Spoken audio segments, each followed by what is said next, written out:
Good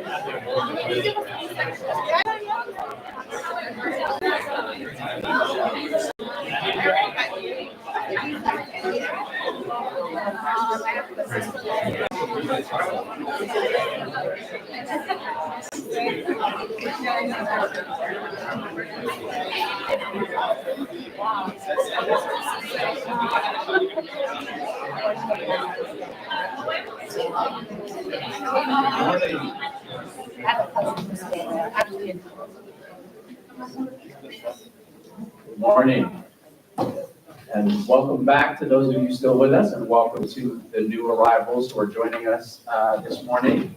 I'm Marco Davis, President and CEO of the Congressional Hispanic Caucus Institute, and I'm happy to welcome you to the second installation of today's Capitol Hill Briefing Series, 2025 Capitol Hill Briefing Series. The series is the culmination of CHCI's premier 9-month postgraduate fellowship program, which offers exceptional leaders unparalleled exposure to hands-on experience in public policy. This unique fellowship program seeks to enhance participants' leadership abilities, strengthen professional skills, and increase the presence of Latinos in public policy, specifically in the areas of health, technology, housing, law, finance, child welfare, and education. And we're thrilled to offer our postgraduate fellows the opportunity to share their perspectives on policy issues they're passionate about, and to convene leaders in this work for an informative conversation. Of course, I would be remiss if I didn't thank our postgraduate fellowship sponsors for supporting the program, and those include the PepsiCo Foundation, America's Health Insurance Plans, Meta, Wells Fargo, Bank of America, Casey Family Programs, Walton Family Foundation, and Southwest Airlines. And now to start the discussion and to begin our second briefing, please join me in welcoming remarks from Senator Alex Padilla, who represents the great state of California. Turn to the podium. Senator Alex Padilla. And it's my honor to join all of you with CHCI for the last day of the 2025 Capitol Hill Policy Briefing Series. I know for many of you it's been a busy 2 months, researching, collaborating, but many times not get lost in the tunnels and halls of Congress. We all should be so proud to be here today. It's taken a lot of hard work and sacrifice. Many of you are first-generation Americans. As a proud son of immigrants from Mexico, I know how hard your families have worked towards you. And I know the responsibility that you feel to take advantage of the opportunity that they sacrifice so much to give you. So today, I want to thank you for taking on some of the important issues facing our nation and facing our communities throughout the United States. That includes the treatment of Latino foster youth, particularly at a time when the current administration is making life harder for immigrant children and unaccompanied minors. If the goal of our foster care system is to prepare kids for success, we've got to start by giving them the tools to succeed at home, with parents to understand them and to understand their culture and experience. And we advocate outside the foster care system who are willing to speak up for them and continue fighting for families across the nation. That's why today, it's my personal privilege to introduce someone who does just that, Elizabeth Monica. Elizabeth is a proud daughter of immigrants from Mexico and was raised in a working-class community in Northern California. She became the first, but not the last, in her family to pursue higher education when she earned her bachelor's degree from Fresno State and her law degree from the George School of Law at the University of the Pacific. And while I might be biased, I'm sure Elizabeth will tell you that her favorite experience by far came last September when she began as a CHCI fellow in my office. On behalf of my entire staff, when I say that we feel so lucky to have such an intelligent, passionate, and good fellow as Elizabeth is part of our team. We're also proud of you, Elizabeth. And I do again want to thank you all for being here. And I hope that you enjoyed today's presentation on El Sistema Fracturado, the need for Latino foster parents.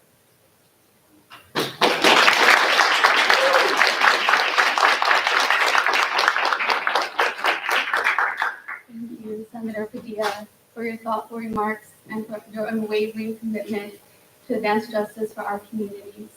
It's an honor and a dream to work in your office. I am Elizabeth Rocha Zuniga, the CHCI Child Welfare Postgraduate Fellow, and today's moderator. I want to express my gratitude to all of you for joining us for this important discussion in the CHCI Capitol Hill Briefing Series titled El Sistema Fracturado, the Fractured System, the Need for Latine Foster Parents. Today, we are incredibly fortunate to have experts who will offer their insights on child welfare, the foster care system, the intersection of family law, and the unique challenges faced by Latino children. It's important to remember that the child welfare system is complex, but the focus must always remain on the best interest of the child. As a former foster youth from a mixed status family, I understand the dire need for reform. The intersectionality of child welfare and immigration is an issue that is personal, because I am speaking from my younger self, the others who share similar stories, and for you, currently in the foster care system.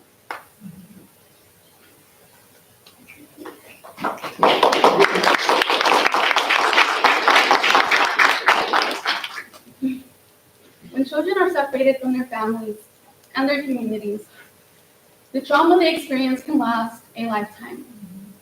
To truly address this crisis, we must invest in communities and provide the necessary support to families to prevent children from entering the child welfare system, while simultaneously addressing the realities of nearly 400,000 children who are in the foster care system today.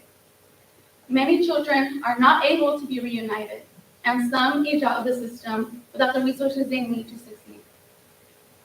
Today, I want us to focus on the children removed from their homes, those who come from working class families, Spanish-speaking households, mixed status families, the children from our communities.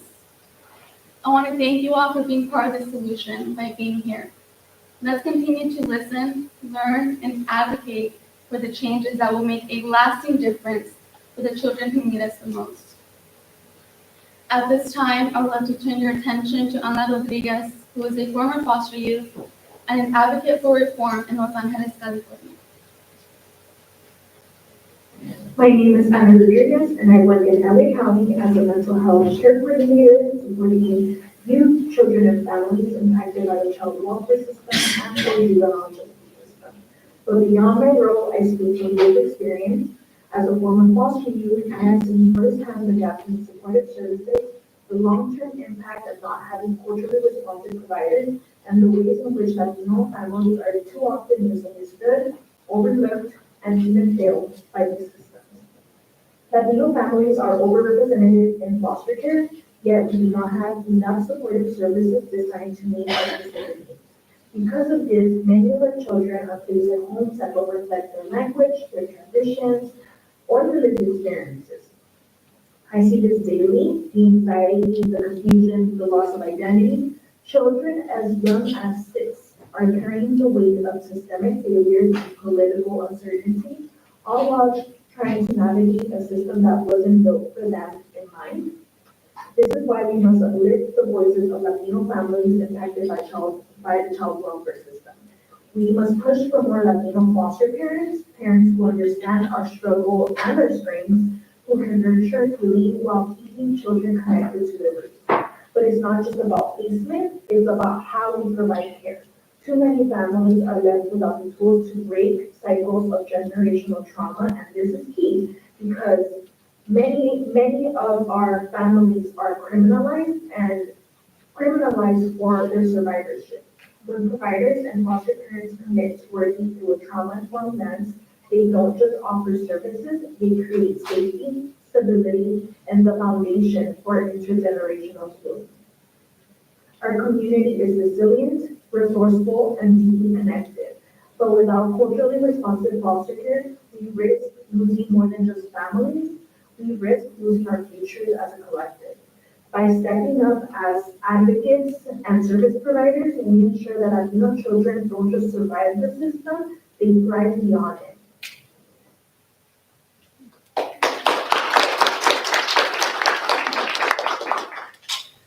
deeply appreciative of Anna for sharing her experiences with us. Now I have the pleasure of introducing our incredible experts and for us to hear more about their work before we get into a discussion and the Q&A. So please save your answers and your questions until then. First, we have Zara Marie, who is a dedicated advocate for foster youth and the National Director of Programs of the National Foster Youth Institute. She has 18 years of experience in grassroots organizing, policy engagement, and leadership development. Thank you for being here, Zara. Do you want to start? Yeah. Okay. Thank you so much, everybody, for being here.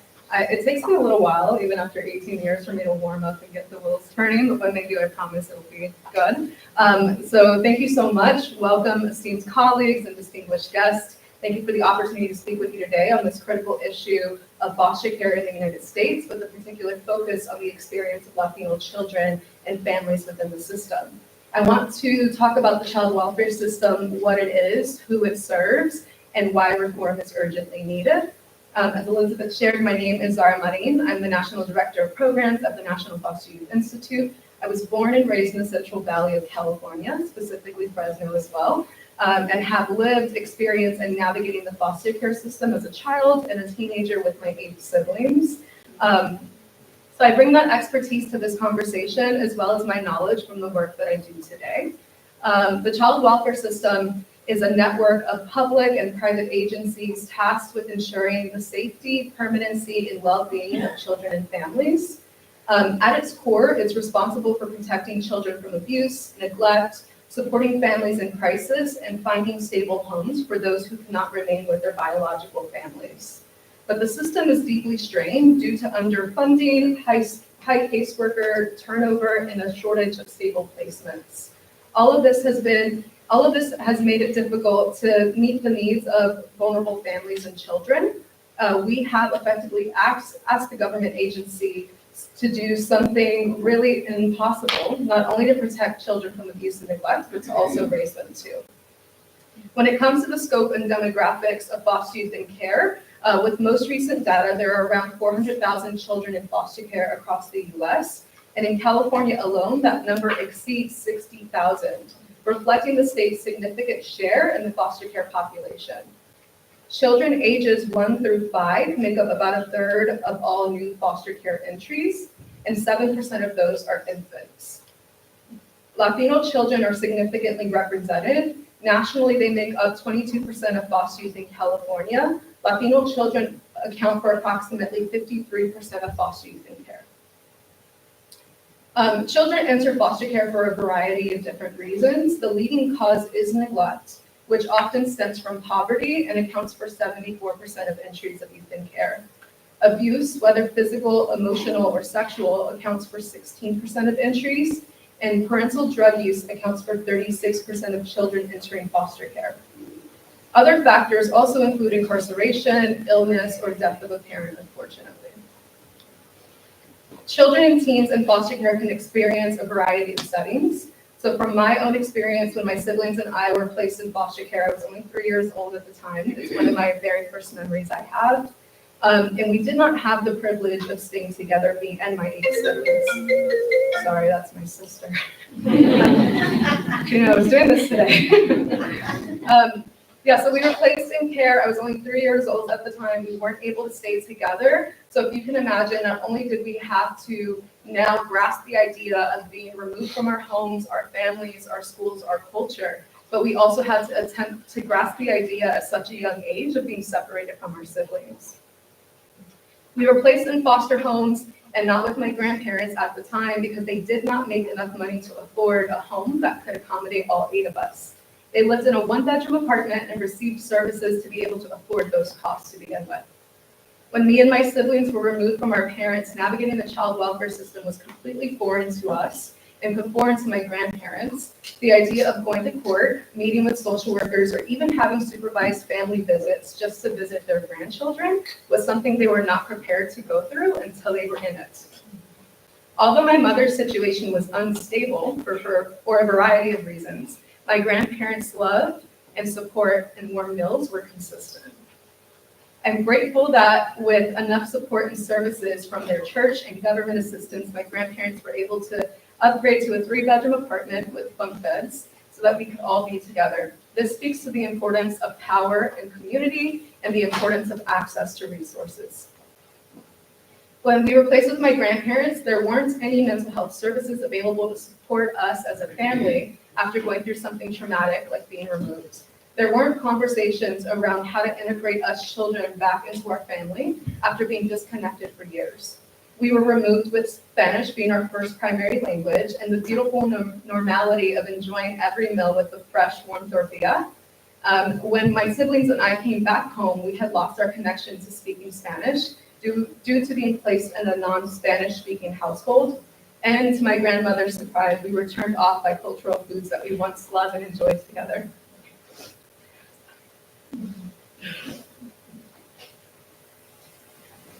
This is a topic that was close to home, so thank you so much. When navigating the child welfare system as a teenager, I was old enough to understand and advocate for myself and my siblings. The disconnect of identity and culture met me and my sisters again when on our 15th birthday, it had approached quickly. For us Mexicans and Chicanos, our quinceañeras are such a huge deal and celebration of journey of growing from child to young woman. We start our planning process, as you might know, years in advance. I'm talking like 10 years old in my case. And I can recall still the color of dress that I wanted, the dance routine for my damas and chamberlains. We practiced all the time in the front yard, even though it wasn't until 5 years from then. And the plans that we had to drive down to LA to get our decorations in bulk from the fashion district. This is something that me and my sisters looked forward to, and it's a general theme within Mexicans' household. By the time my 15th birthday came, we were back in foster care. We did not get to celebrate, and unfortunately, the homes we lived in didn't understand the significance of that birthday. I am grateful, although those were the circumstances. During my visitation with my mom, she did gift me my quinceañera ring, which is also a part of that process, it meant a lot to me. It meant the world because it tied me back to those plans that we made when we were younger and to my culture that I was at the time completely detached from. 44% of foster youth in care live with non-relative foster families. 35% of foster youth are placed with relatives known as kinship care, and that could be their aunts, uncles, cousins, grandparents, and 9% are placed in group homes. As I've highlighted, kinship care, where relatives assume the caregiving role is a preferred placement option due to its benefits in maintaining family connections and cultural continuity. However, specific data on the number of Latino foster youth in kinship care placements is limited. It's important to note that many Latino children are cared for by relatives outside of formal foster care, often without legal recognition or supports, which can limit access to necessary resources and they can also formally not receive legal or financial supports they need to be successful. When it comes to the outcomes of foster youth, it is also challenging with foster youth leaving the system. In 2021, we were able to collect data of 47% of foster youth were reunified with their parents, 25% were adopted, and 12 exited into guardianship situations. However, the outcomes for foster youth aging out without permanent homes are also deeply concerning. Only 50% of foster youth will graduate from high school. Of those 50%, fewer than 10% of those foster youth will enroll in college. About 50% of foster youth are unemployed by the age of 24. 20% will experience homelessness within the first year of leaving foster care. And nearly 25% of foster youth become involved in the criminal justice system. The unique challenges that Latino foster youth face are around anxiety, around the immigration status process that complicates case planning if they're in care, a shortage of Latino foster families, which can impact a child's sense of identity and well-being, cultural disconnection from non-Latino placements, and language barriers that affect their communication and access to services. There are also a growing need for trauma-informed, culturally competent mental health services for Latino youth and families, as mentioned. In closing, our child welfare system plays a vital role, but it's not equipped to shoulder the burden alone. We must invest in culturally responsive care, better support kinship families, and prioritize prevention to keep families safely together. Foster youth are not just cases, they are the future adults, right? And what we do now shapes their entire trajectory. And to talk a little bit about MFYI, as I mentioned, I'm the national director of our programs. Our work centers around uplifting the voices of foster youth across the country. Current and former, we particularly work with youth between the ages of 18 to 30. We develop their leadership skills and support them in their advocacy journeys to work with community partners and decision makers on the local, state, and federal levels. We have active chapters, we host events throughout the year, such as listening sessions, convenings, and more. We will be hosting our Congressional Shadow Day here in June, where we will be flying out foster youth from across the country to inform decision makers on the realities of their life in the day-to-day, but also to get a look at the day-to-day life of staffers and decision makers. So if that's something you might be interested in learning more about, feel free to connect with me afterwards. But I appreciate so much the opportunity of the eyes looking back at me. I feel so seen and I'm so grateful to be within our community. And I'll pass it back to Elizabeth.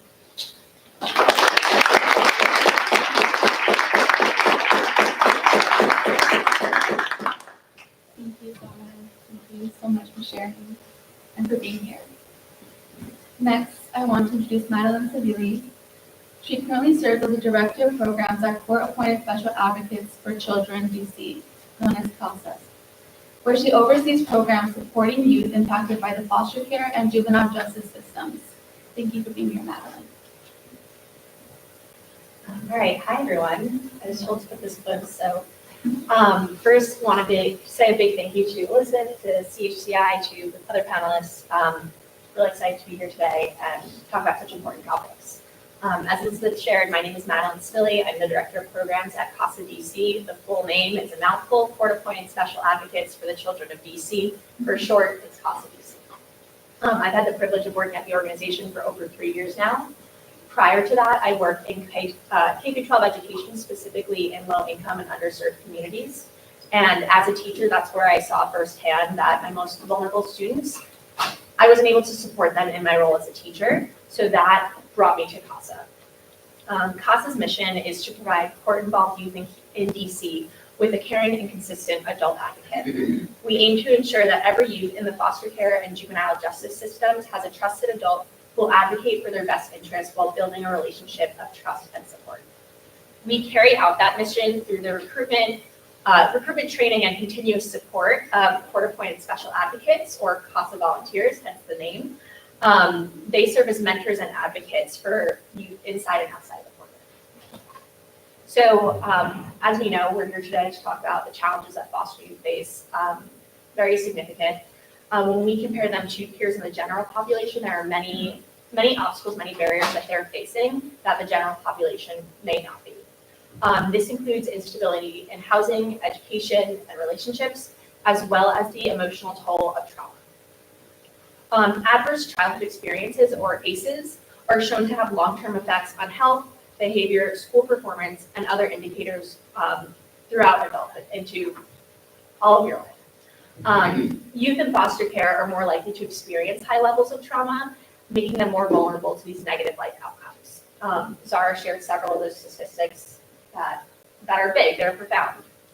However, research shows that a consistent adult can serve as a key protective factor against trauma. So that is what CASAs do. CASAs serve that role as a consistent adult and help mitigate the impact of trauma to improve long-term outcomes. So today I'm going to talk about how CASA provides that stability and that support for the youth that we serve. So the journey of a foster child. Zara, thank you for sharing your personal experience. Mine is going to be more high level than that. When a youth enters foster care, they're removed from their family and their home. That in itself is an incredibly powerful, scary, and impactful experience. The foster system is designed to find safe, permanent placements for these youth, but every child's journey is going to be different based on several different factors. Youth may be placed with relatives, they can be in foster placements, they can be in group homes, and they can often experience multiple placements. They can be moved from a group home to a foster placement, from one foster placement to another. And this potentially continuous movement, even a one-time movement, will lead to disruptions in their education, social life, and emotional stability. Youth may face challenges in maintaining connections with friends, schools, and even their siblings. For a child who's already dealing with trauma, these disruptions add another layer of instability. So how are people supporting these youth? What does the system look like? What are the adults in this area doing? Social workers and guardian ad litem serve as important professionals in the foster care system, and they do incredible work. They're very important to the youth that they serve. And they also often have large caseloads. They can be transferred on and off cases, and there are many factors that can prevent them from building that consistent trusting relationship that a foster youth needs. Youth may feel disconnected from these adults for many reasons, one of them being that youth may associate them with the system or as the people who took them away from their family and their home. So this is where CASA comes in. CASA volunteers provide a one-on-one long-term relationship with each youth. CASAs are dedicated to working with just one youth or sibling group to ensure that each child has a consistent, trusted adult advocate. CASA volunteers meet youth where they are, and that means that being a mentoring advocate can look different for each youth. The CASA is there to learn about their youth and move forward accordingly. For example, the support needed for a 7-year-old with a history of abandonment and lack of fine motor skills is going to look very different than a 17-year-old who wants to graduate high school, is behind on credits, and has served as a parent figure to their younger siblings. Still, with the different situations, with the different contexts, we see that the impact of having a CASA volunteer is significant. The CASA support youth in 4 main areas.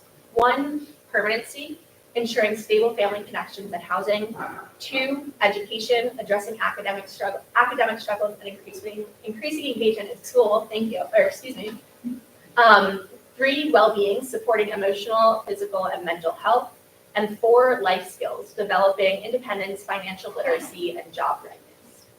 When compared to foster youth without a CASA, foster youth with a CASA are more likely to find a safe, permanent home and are less likely to age out of the system without supports. They are more likely to succeed in school with improved grades, attendance, and behavior. They're more likely to demonstrate increased confidence and improved communication skills, and they are more likely to avoid re-entering the foster care system in the future. Now I'm going to shift to barriers for non-English speakers. We know that many youth in the foster care system and their families do not speak English as their first language. This can create significant barriers. Do you think that's gonna stop? Yeah. Okay, great. Okay. I feel like I'm back in high school with the bell. Okay, so for youth and their families who don't speak English as their first language, this is going to create significant barriers interacting with any system, including the foster care system. So interpreters are required to be at court hearings, and that's great and important. However, those services may not always be available when you're having a one-on-one conversation or something that's not specifically at a court hearing in the court setting. Another critical challenge is finding appropriate foster placements for youth who speak a language other than English, which Zara talked about as well. So many foster care placements may not have caregivers who are fluent in the child's native language, which can lead to a difficult time for youth to adjust emotionally, socially, culturally, and that prevents positive growth and outcomes. The language gap can make it especially difficult for youth to express themselves, which is critical for well-being, it's critical for growth. This absence of a shared language or cultural understanding can further isolate the child and exacerbate the challenges in establishing trust and building relationships. And then we think about if it's determined, it's really important to wait and find a foster placement that will connect on a language and cultural level. That youth might be in a temporary placement for longer. They then might be put in a placement that's further away from their community than would otherwise be expected. So at CASA DC, we recognize that the language and cultural barriers can play a significant role in youth in the foster care system. We see that between 5 and 10% of our youth speak a language other than English as their first language. And we work diligently to ensure that these youth receive targeted support for their specific needs and challenges. One of the ways we do this is through our multicultural advocacy program, or MAP for short. This program is specifically designed to meet the needs of unaccompanied refugee minors, immigrant youth, and first-generation youth. In math, we make a purposeful effort to match youth with a CASA volunteer who speaks their native language and or shares aspects of their cultural identity. This targeted matching ensures that youth not only have an advocate they can trust, but one who understands their unique experiences and challenges. By matching youth with a culturally competent advocate, CASA DC is able to create a stronger bond between the youth and their volunteer, leading to more meaningful advocacy and better outcomes. So to recap all of that, CASA DC's mission is to ensure that every youth has a voice, a stable support system, and a better chance at success. CASA volunteers provide critical mentorship and advocacy that significantly improve youth's ability to navigate the foster care system and lead to better short and long-term outcomes. My call to action at CASA DC, we are always looking for dedicated volunteers to help make a difference. We have folks come from all different types of personal and professional backgrounds. The uniting factor is that they need to care and be willing to advocate for a youth in need. So if you're interested in learning more about that, you can connect with me after. We also have a great website. No, it's being updated, but casadc.org. And yeah, thank you for your time and attention. I'm looking forward to hearing the rest of the comments.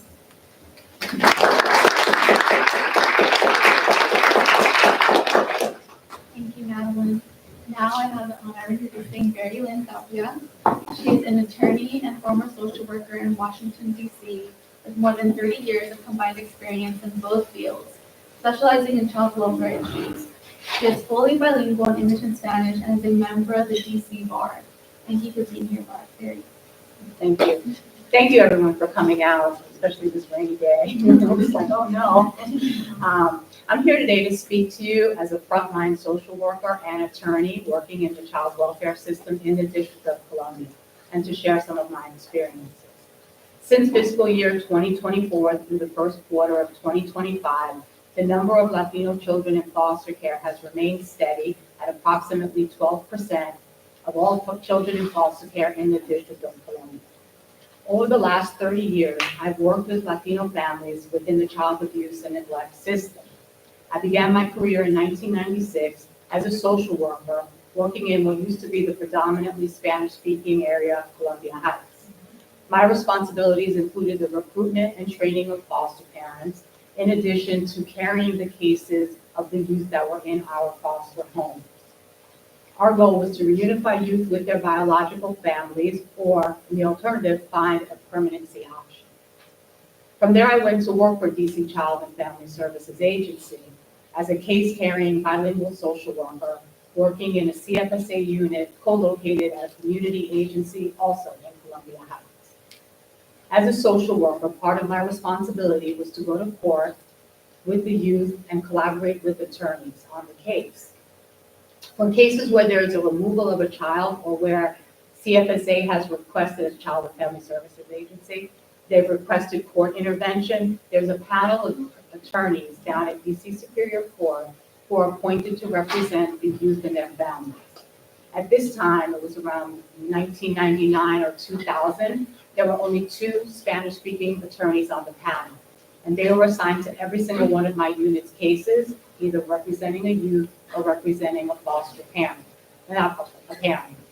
So I began to think, maybe I could do that. And I thought about it, and I thought about it, and then, maybe like a year later, so now we're 3 years out, I did go to law school, always with the intent to return to work in the foster care system. In 2008, I was appointed to the Council of Child Abuse and Neglect, CCAN, and began representing youth as a guardian ad litem, as Madeline mentioned, and in addition to representing parents. At one point, there were 5 Spanish-speaking attorneys on the panel. Today, we're back down to 2. Probably one of the most difficult things that can happen to a family is to become involved in the child welfare system. To have a child removed from your care is devastating and frightening. You've gone through an investigative process and have had the worst possible outcome.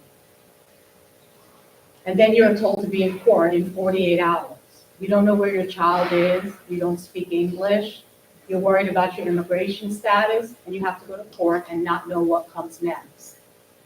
The relief that I see in eyes of clients who are met by a Spanish-speaking Latino attorney is so profound.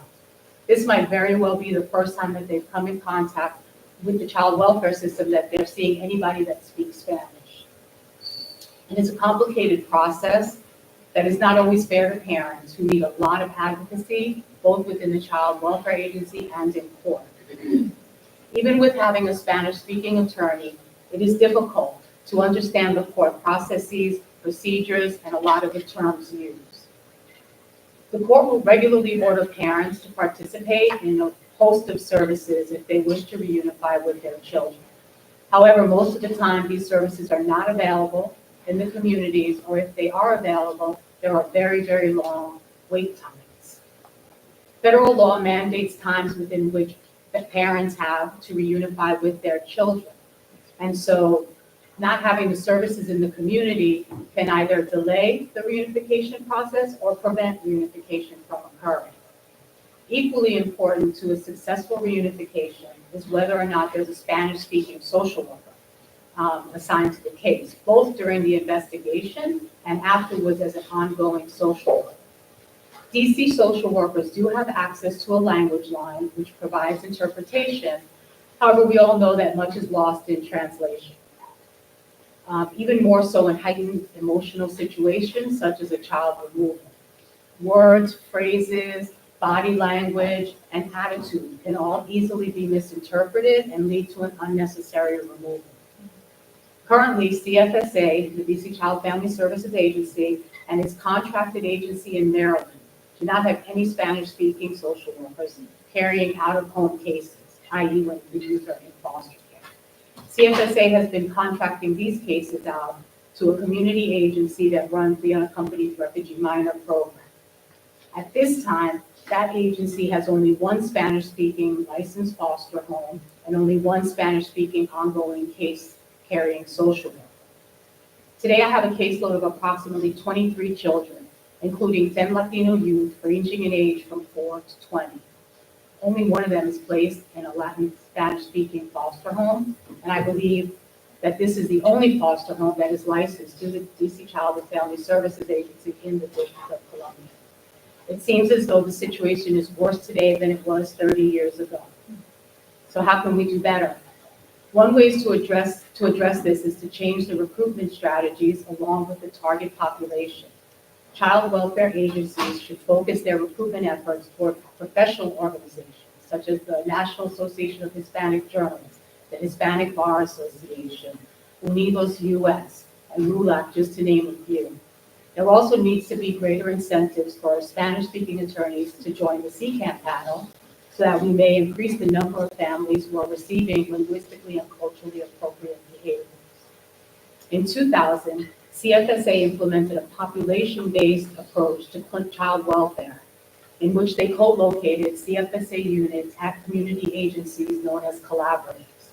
The idea was to decentralize child welfare by putting the services in the area where the most number of children were removed and bringing the services to the people in the community, to the parents. This brought together stakeholders who were committed to a shared vision of promoting child and family well-being and ensuring that all families could access these services and what they needed in order to be reunified. Some of these collaborative partnerships still exist today. However, they no longer provide services to youth and families involved in out-of-home foster care. CFSA should strongly reconsider returning to this model as a first step toward increasing competent service delivery to Latino families. Thank you very much for being here and for listening.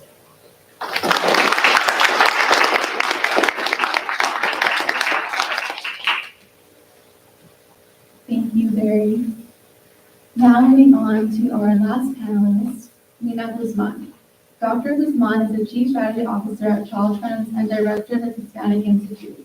She is a nationally recognized expert with her research focus on strengthening policies and programs that impact the well-being of Latino children and families. Thank you for being here, Nina.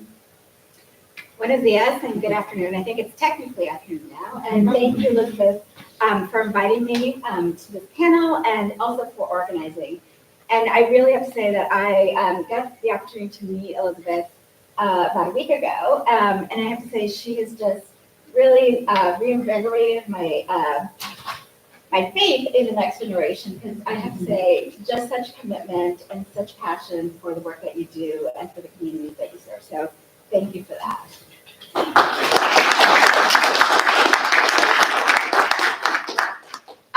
also just a big thank you to the Congressional Hispanic Caucus Institute for hosting this event and for also sponsoring the fellowships. As Elizabeth mentioned, I'm Nina Guzman, and I'm the Chief Strategy Officer at Child Trends. And I just want to say a few words about Child Trends for those of you who may not be as familiar with our organization. We are the leading, nation's leading research organization, nonprofit, nonpartisan research organization focused exclusively on improving the well-being of children and their families. For over 4 decades, we've been partnering with federal, state, and local agencies, as well as philanthropy, to provide evidence-based insights about how to best support the well-being of children and families through policy and practices. I'm here today to talk about what we know about Latino children in terms of their social demographic, economic characteristics, and how that can inform how to best support them through the foster care system. So to do that, I'm going to first zoom out and start with what we learned in the 2020 census. The 2020 census marked an important milestone for this country. It was the first time that the child population was officially majority minority, and that's the last time I'm going to use that word, which means that Black children, Latino children, American Indian, and Asian children made up more than just over 50% of the child population in the US. Next slide. And as you can see here, the growth of the Latino child population is one of the main drivers of this demographic trend. So if we go back to like 1980, when I was growing up, you can see that Latino children are just under 10% of the population. And if you go all the way now to 2020, you can see that Latino children make up about 25% of the population.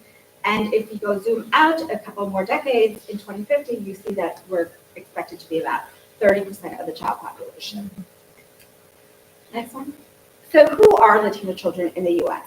To answer that question, I'm going to be sharing 10 facts that really highlight both the diversity, but also the strengths and some of the challenges that Latino children are facing and how the foster care system can best support them. So the first fact is that 1 in 4, as I mentioned already, 1 in 4 of all children in the US today are Latino children. They number about 19 million in total. And there's the bell telling us we have to go somewhere.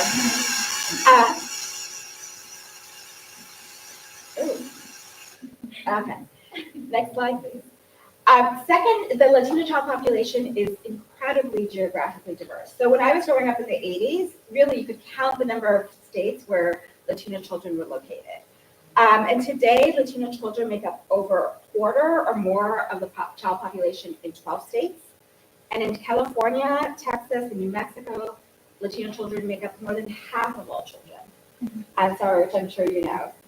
And then additionally, in many states, such as the South, for example, North Carolina and Georgia, as well as in the Midwest, for example, Iowa and Indiana, have experienced incredible growth in their Latino population just in the last 2 decades. And that means that lots of states and localities are having to adapt to best serve the Latino population that they now have.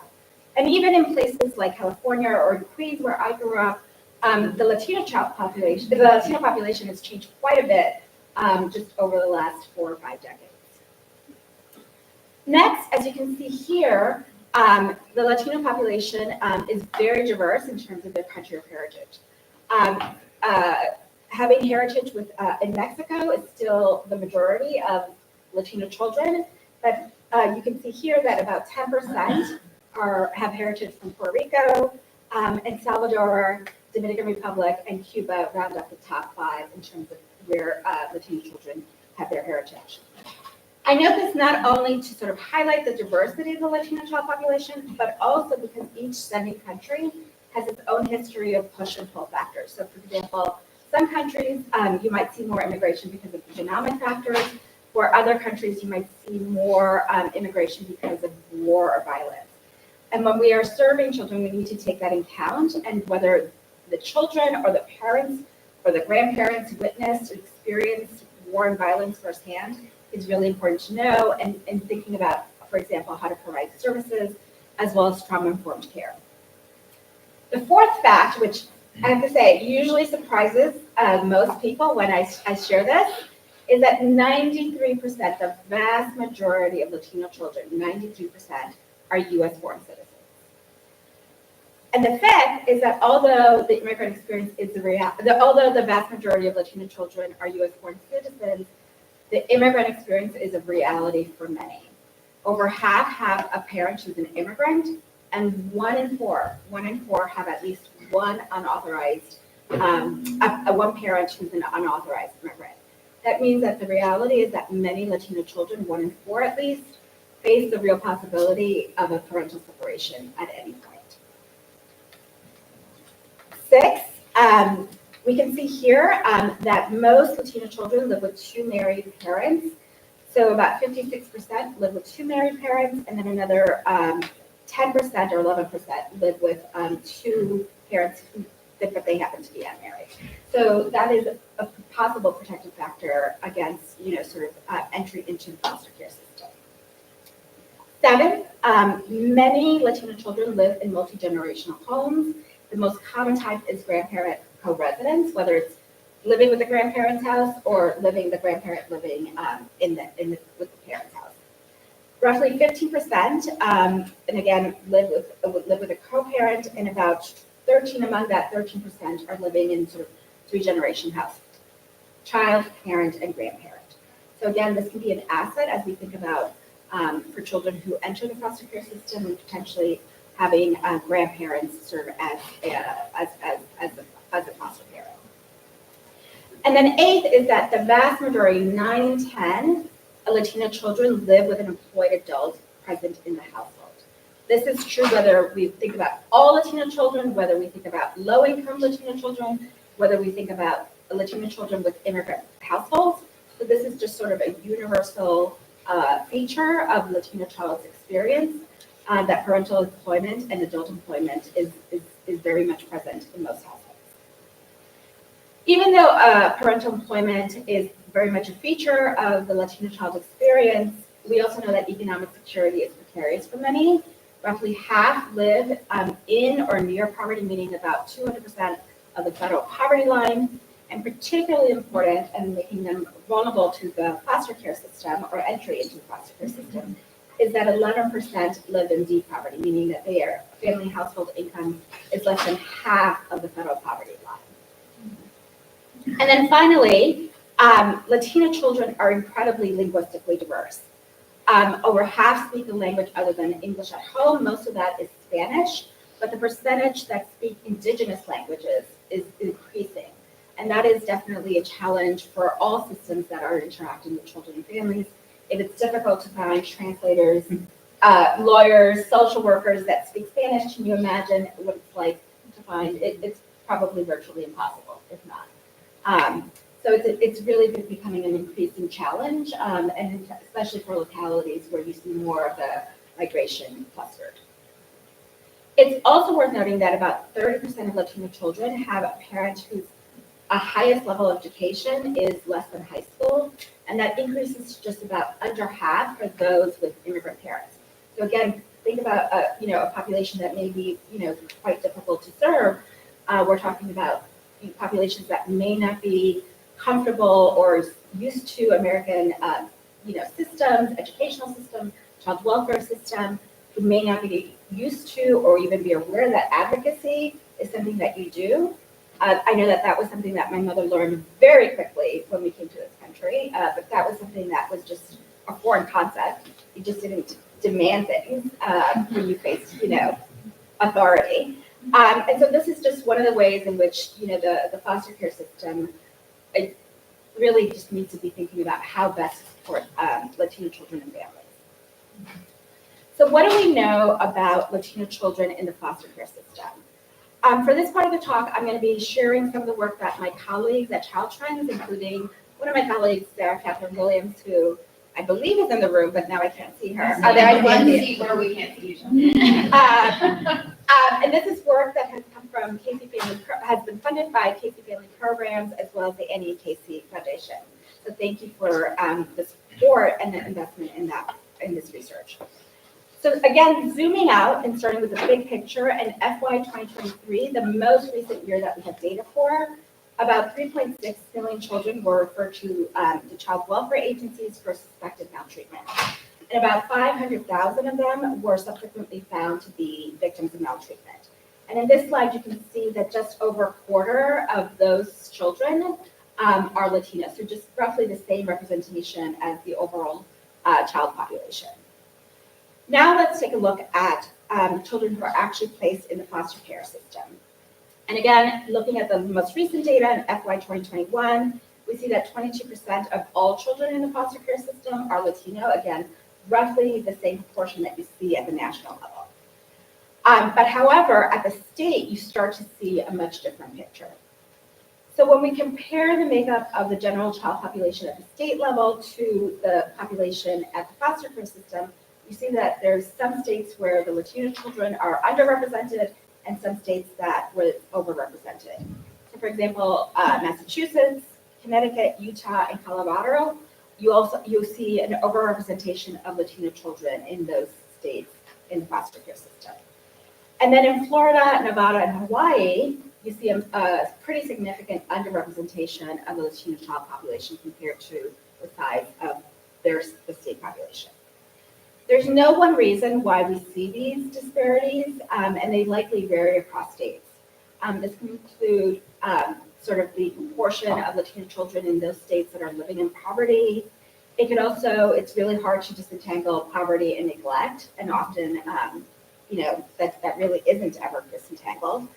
And many states also differ in terms of how they define neglect. So some states just might, Latino children, just because of their characteristics, may be more likely to get into the foster care system. But once as we've been talking about, once Latino children and their families enter the foster care system, they face lots of different challenges, whether it's language, whether it's advocacy, whether it's, having a workforce that can serve them and their needs.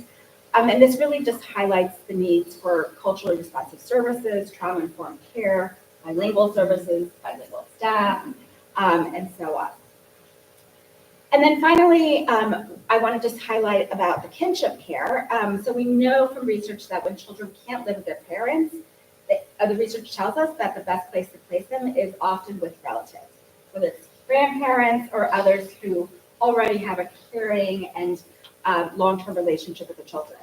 Kinship care promotes a sense of belonging, preserves cultural connections, helps children maintain their relationships with their families, improves mental and behavioral health outcomes, academic performance, and so on. So the good news is that kinship care is on the rise, and due in part to state and federal policymakers helping to make that a possibility. And we do see that quite a number, about half of Latino children are placed in kinship care. So to summarize, we see that Latino children are making up the largest racial ethnic minority group among children, and they're also the largest share of children in poverty. So those are factors that make them much more susceptible to entering the foster care system. Latino children and their families are incredibly diverse, whether it's by geography, language, reasons for coming to this country of heritage, etc. And understanding who they are and their social demographic and economic experiences can help inform how they can best be supported through any system, including the foster care system. The data that I've also shared also highlight some important opportunities about how to best support Latino children, including providing culturally responsive, linguistically diverse services, as well as trauma-informed care. And we also need to look at state levels because national data can often mask some of the variation that's happening at the state level. And again, I want to thank you all. I have to say, this is one of the audiences where most people are not on their phones, so thank you for that. Elizabeth? Thank you so much.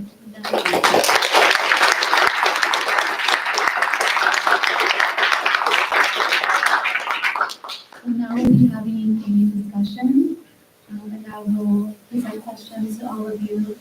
And if anyone of you also wants to chime in, please feel free to. So I'll start with you.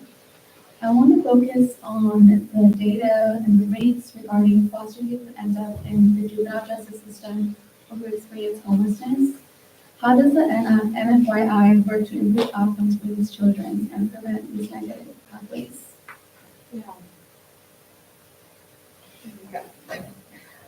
So, when it comes to our population experiencing homelessness and also being impacted by the juvenile justice system, those interact so much within the foster care system for us and child welfare hand in hand. A lot of our youth that are part of our programs are either justice impacted, have experienced homelessness, are currently homeless. So they bring that lens into the work of their advocacy day to day.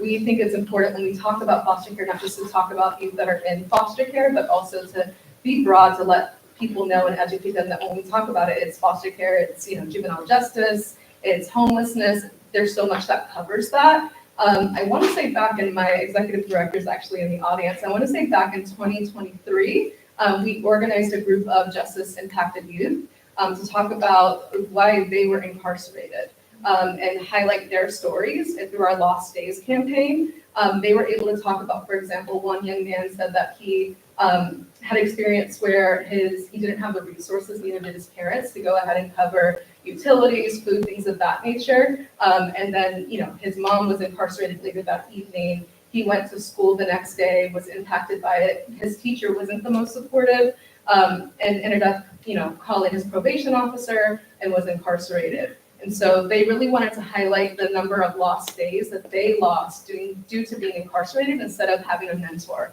instead of having access to resources, instead of his family having access to those resources, and talking about how that intersects for him. It wasn't just him. We also had another young man who talked about when they were removed from their parents, there wasn't a placement option for them in foster care, so they were actually placed within the juvenile justice system. And so that is an issue that they faced in the Central Valley that we wanted to make sure that we highlighted. In our campaign, we were able to work closely with the administration at the time to talk about why justice issues were so important, and they were able to then take those topics that we flew out our justice impacted youth with, and they highlighted them in the, I want to say it was the, what was it, Rebecca? Proclamation. Yes, the Justice Proclamation from, at the time, President Biden. And so it was really awesome to see that our justice impacted youth were able to kind of steer the direction of that and uplift their voices and what brought them into being incarcerated. Thank you so much for that.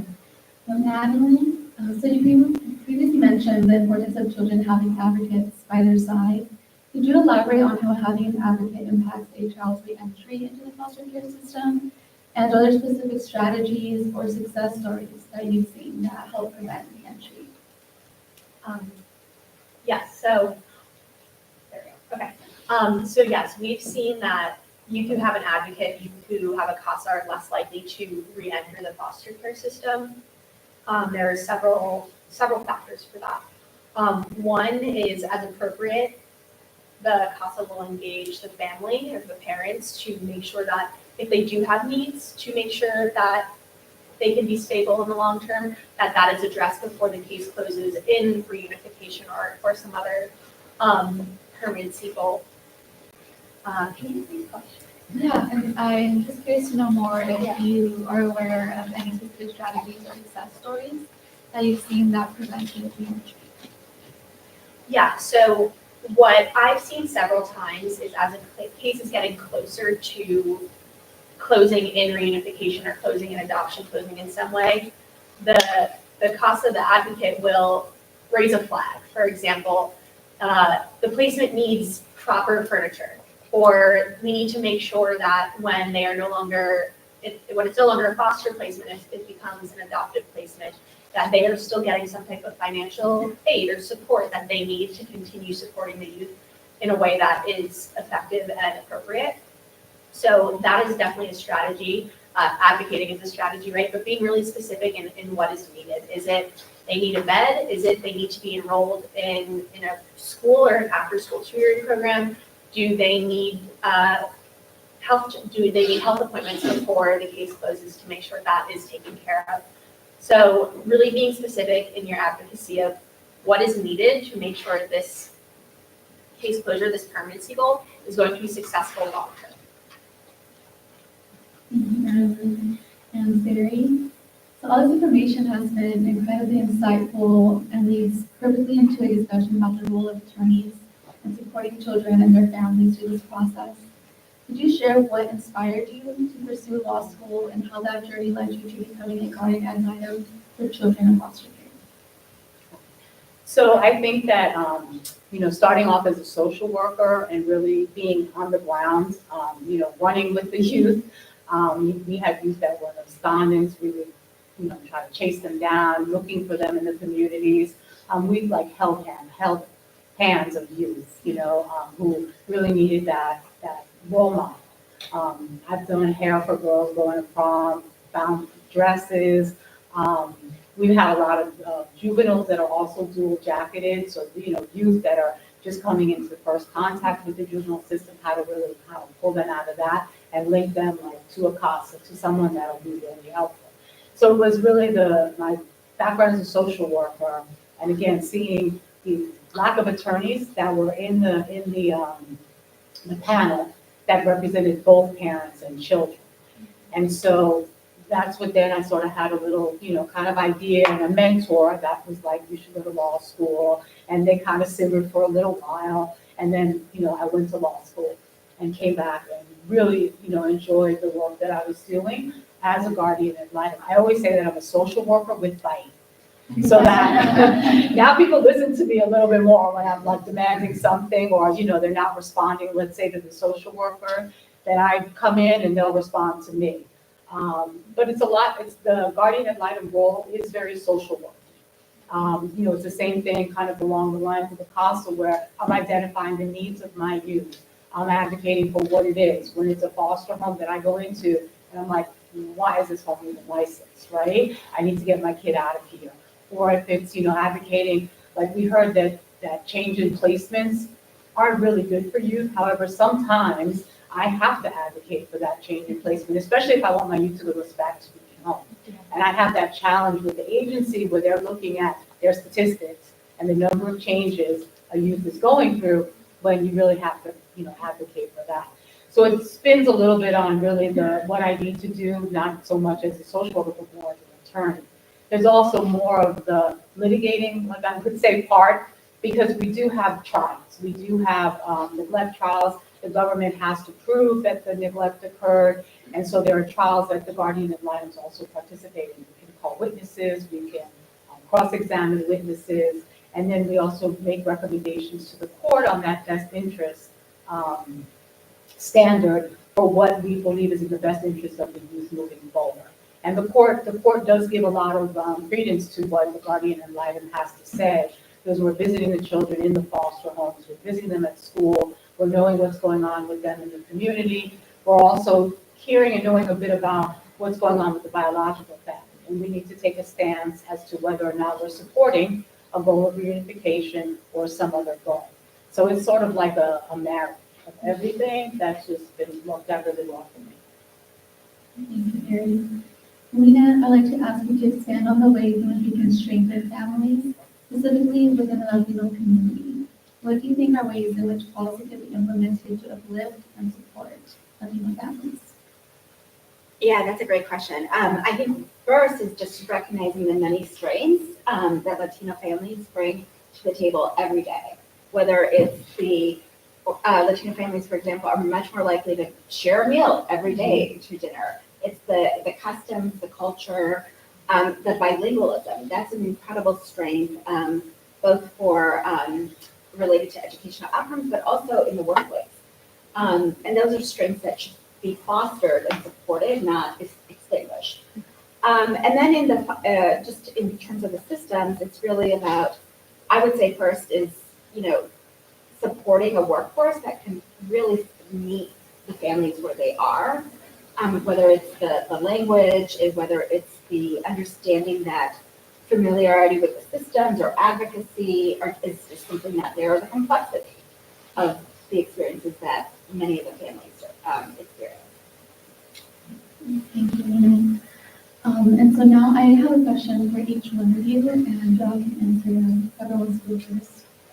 So what changes should policymakers, we have a room called staffers and advocates, what should policymakers prioritize to improve the foster care system and family well-being to ensure better outcomes for children in care? First, because I've been going first. I don't know where, it's so many different places to begin at. I think it's really highlighting the importance of the bilingualism, having the social workers, the staff in place that can speak the language. It's so important in just for youth to feel heard, but also for biological families to have those supports around them where they feel that, well, not only feel that, but it's really where people are understanding where they're coming from, their culture, not just about the language, right? And so we know if we have a family that comes in from Central America, their situations are different than, let's say, what brought a family in or a native-born Puerto Rican in the U.S. So it's really putting into seeing what those challenges are around having bilingual foster parents and also the bilingual staff. I would say, I think I would focus on 2 or 3 areas. The first is, helping states strengthen the kinship system. We know that that works for children. We know that that's a place that we should be investing.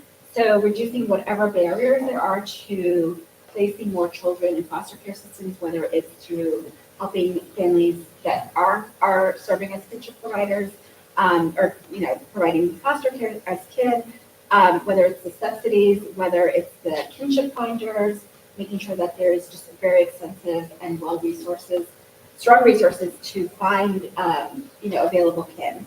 And then I would also say, again, I'm just going to go back to the workforce. There's like the big P and the little p that we often forget about. The little p being, how policy is implemented and sort of the infrastructure that's needed to really implement policy well. And the workforce. So like if we don't have the lawyers, if we don't have the social workers, if we don't have the frontline staff, the caseworkers, what have you, that can support, the changing demographics and realities of children, we're going to be failing. And then third is mental health and housing. How much of this can all, it goes back to mental health issues, it goes back to housing, it goes back to poverty. So much of that could be avoided if we just started there. Anyone want to add anything? Yeah, to build off of that, I was going to say a focus on prevention. If we can support families before youth are removed from the home, that will be really important. It will provide strong outcomes, one, but also it's going to prevent and avoid the trauma of being removed from one's home and one's family. So policy aimed at prevention, providing that support to families before they become involved with the system. Yeah, it took a minute to reflect on it because it touches on so many different things for me. But I think the big one is really just around family preservation and kinship care. A young person wants to live with their family at the end of the day. They can have the nicest house, the cars, put them in neighborhoods that they're not used to, give them the clothes. They don't understand why that is there and not their family. And even if the circumstances don't allow for them to be with their parents, at least with someone of some sorts, right? Within Latino family structure, your family is so big. It could be cousins, it could be distant cousins, it could be kind of whoever you see as that chosen family needs to be prioritized, but also recognizing that it intersects with so many other issues, like when we talk about justice system and criminalizing young people, when we're talking about economic mobility, education, access to housing. I'm thinking about our campaign that we're working on right now where our foster youth across the country have highlighted these issues. And so it's hard to say which one specifically because all of it needs attention, but more importantly, access to family and kinship, family preservation. Thank you. Thank you all so much. Before we open it up to the Q&A portion, if one of you can touch on some of the challenges or barriers that aspiring foster parents face, and how can these obstacles be addressed to ensure that more children can stable homes? Well, I can talk a little bit about kinship, since we're talking about kinship care. I was thinking about so many of our youth when there are relatives around that want to come forward and have the youth in their homes, and they're required to go through this licensing procedure. So a lot of times, space is an issue. The agency does not allow, they need a certain amount of space between beds. So sometimes someone might have a small room, so they can't really take 2 children. Sometimes they allow bunk beds. Maryland doesn't allow bunk beds. So we have a lot of relatives that are actually in Maryland. Space is an issue.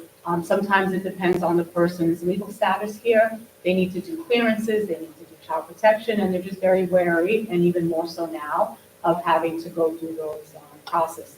Sometimes it's just a question of the training. They're working two jobs, they don't have time to do a training that's required of them. So that's what I see as some of the barriers with kinship care. Thank you so much to all of you. Please give them a round of applause.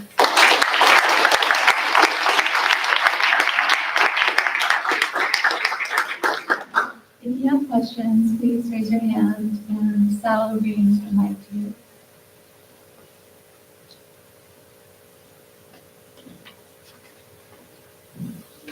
Hi, thank you all for being here. I wanted to ask about outreach strategies that you've seen and how they've increased the number of foster parents, especially in underserved communities, and how we can tailor those strategies towards looking at foster parents. I guess what I can say, I have not seen a lot of great outreach strategies to get foster parents, and what that's looked like is sometimes when I, and driving in the neighborhoods of Fresno, when I go back and visit, it's seeing signs that are like, looking to make extra money, become a foster parent, or seeing ads of it on Craigslist, when it comes to like jobs or different things like that. Like, I've just not seen the best examples.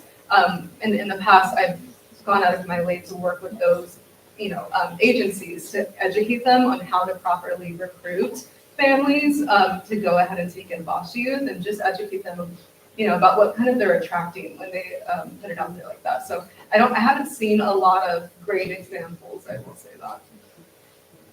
I think there's a lot of money that's put into, trying to do these recruitment efforts. I think, at least here, I see a lot of agencies recruiting within the neighborhoods where there's a high population of Latinos, but they're not always the ones that are able to provide, again, space, home, all those different things.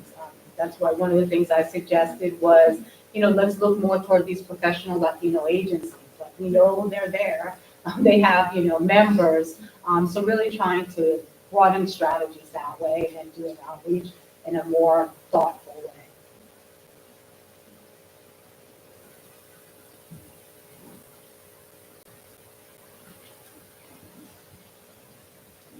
Good morning or good afternoon, everyone. Thank you so much for being here. I just want to go back to where you just spoke before about like the challenges in the system. And my question is, what strategies can we implement to prevent attorneys' implicit bias that can result in harmful decisions like placing children in foster care when it's not necessary?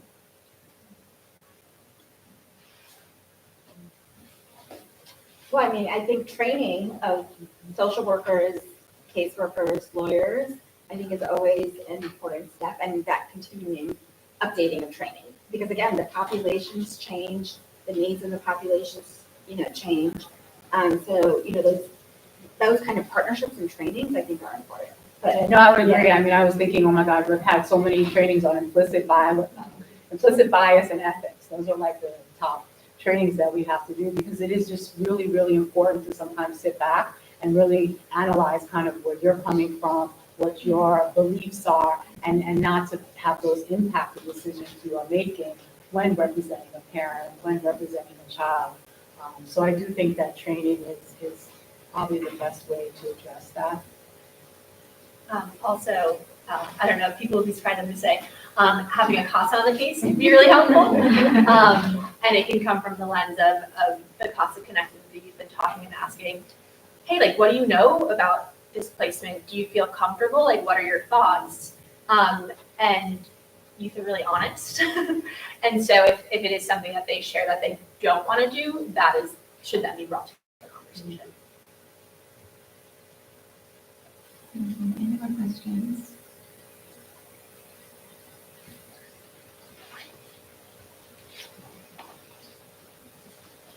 Hi, thank you for being here. I know there's an intersection with undocumented kids and foster care. How do we ensure that they receive the same resources? I know that Sarah in the audience. She does some work on this, so. Yeah, the work that I've done has been more related to the unaccompanied refugee minor program. At Children's, we collaborated with MEF and Associates to do a descriptive study of the unaccompanied refugee minor program, which is It's like its own foster care system for those of y'all who aren't familiar with it. But a lot of the, when I was chatting with Elizabeth earlier, where's this report?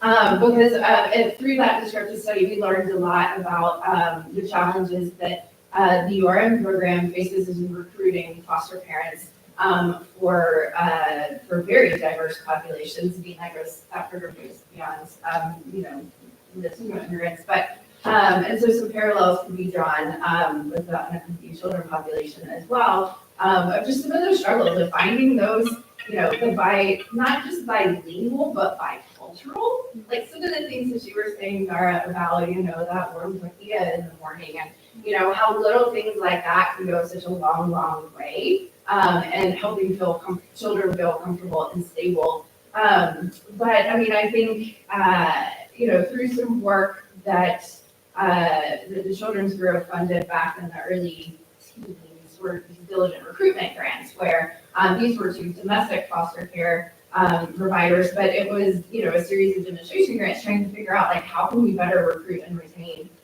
foster parents.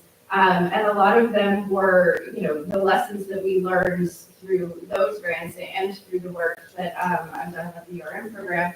But then about making sure you're supporting foster families as well. Like once the recruitment is part of it, and you could use marketing strategies. I know some agencies use Nielsen ratings and that kind of data to try and really figure out who are these families that we're looking for and what are their characteristics and where can we find them. But also offering support to foster families like peer support specialists.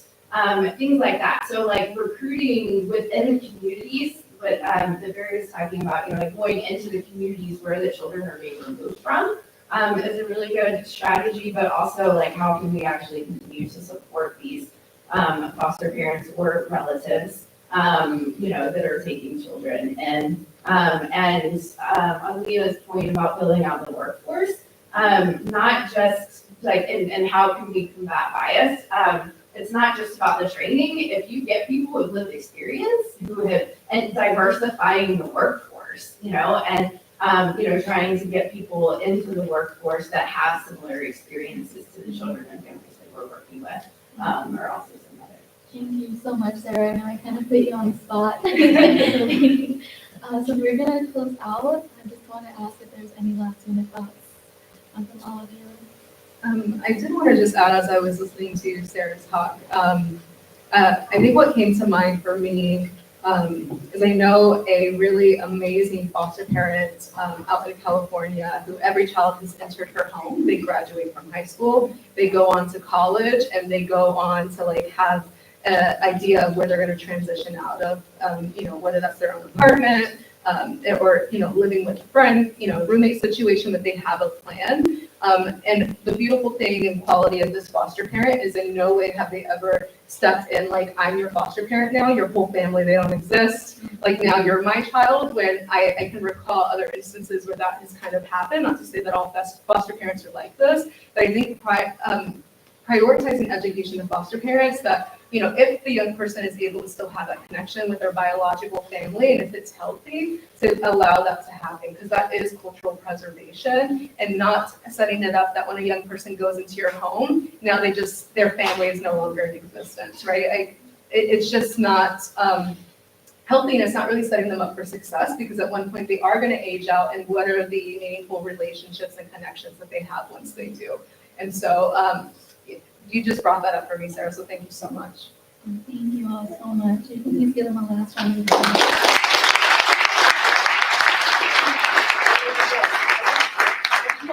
For everyone that's here to really consider becoming a foster parent as you grow and, start your lives, but really, really think about it and what you can learn.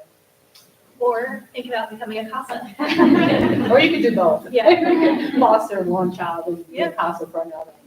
Or participate in Shadow Day. Yes, all those are great ways in which we can support our youth. So thank you to our panelists for sharing your invaluable insights and experiences with us today. The need for child welfare reform has always been urgent. Today we are reminded that we must be equipped to serve those most vulnerable and to ensure that every child, regardless of their background, status, or where they live has access to a permanent home where they are understood. I would like to take this opportunity as well to express something that I ran across during my research. I learned more about the vetting process, finding sponsors for unaccompanied minors who enter the foster care system. The system is incredibly complex and one that deserves more time to discuss. I urge agencies, organizations, researchers, and policymakers to include these children in your child welfare advocacy and research. This is not a problem that exists in isolation. It is a collective responsibility, and we all have a role to advance change. Do not let this conversation end here.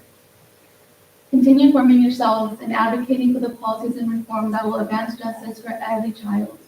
I would love to also thank CHCI for this opportunity and bringing us together today. I strongly encourage you all to stay for the final panel as we highlight issues facing our Latinx community and the nation. Muchas gracias.